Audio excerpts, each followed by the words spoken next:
Tahukah kalian apa itu OCD? Menurut aku OCD itu sendiri kurang tahu, tapi aku sering dengar kata-kata OCD itu. Tahu? Kurang tahu sih apa itu OCD, tapi pernah dengar gitu orang bilang OCD itu gitu. Tahu.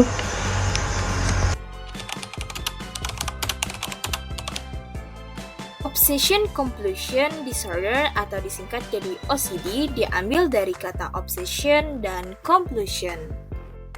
Obsession adalah pemikiran, dorongan, atau gambaran mental berulang, persisten, dan tidak diinginkan yang tampak berada di luar kendali seseorang. Compulsion adalah perilaku berulang atau tindakan mental di mana seseorang merasa terdorong atau terpaksa melakukannya.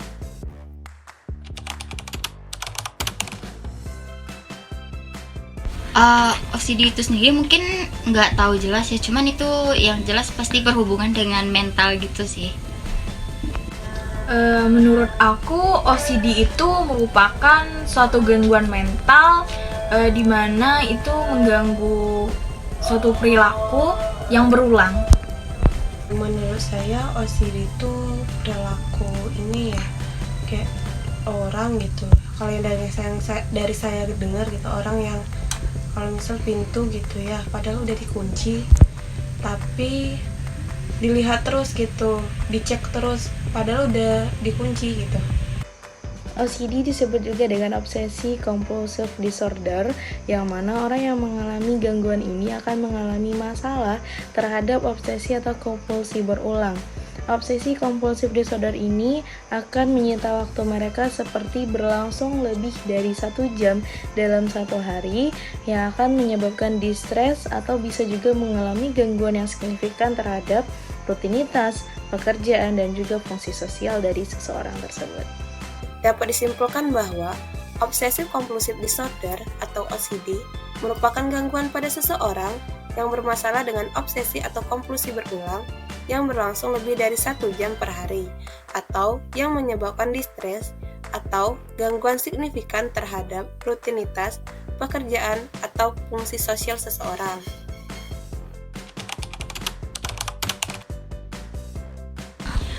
Kalau yang dengar itu seperti tidak suka melihat barang yang berantakan.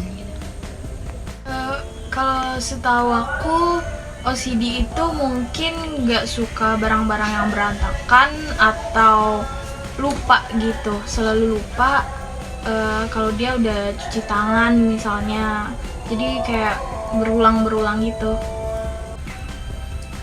Kalau perilaku OCD itu sama seperti yang saya bilang tadi ya, yang kayak kalau pintu gitu, padahal udah dikunci tapi masih dicek terus, pemikirannya tuh kalau pintu tuh belum dikunci gitu.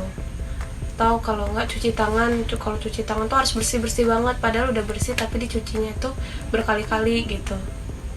Itu sih. Menurut aku, contoh dari OCD ini adalah sifat perfeksionisme yang berlebihan. Semisal dia tuh tidak pernah puas dengan pekerjaannya, dia kerjakan, terus dihapus lagi, dikerjakan lagi, dihapus lagi. Dan sifat yang kayak gitu dilakukan secara berulang. Ciri dari pemikiran obsesi: berpikir tangannya masih kotor meskipun sudah dicuci berulang kali, kesulitan untuk menghilangkan pemikiran bahwa orang yang dicintai terluka atau terbunuh, terus berpikir bahwa ia membiarkan pintu rumah tidak terkunci. Ciri perilaku kompulsi: yang pertama, memeriksa kembali pekerjaan secara berulang. Yang kedua, memeriksa kembali pintu dan gas sebelum meninggalkan rumah. Dan yang ketiga, secara konstan mencuci tangannya agar tetap bersih dan bebas bakteri. Nah, jadi kalian udah tahu kan apa itu OCD? Nah, jika dirasa hal tersebut ada pada diri kalian, jangan lupa datangi layanan konsultasi. Stop Self Diagnose.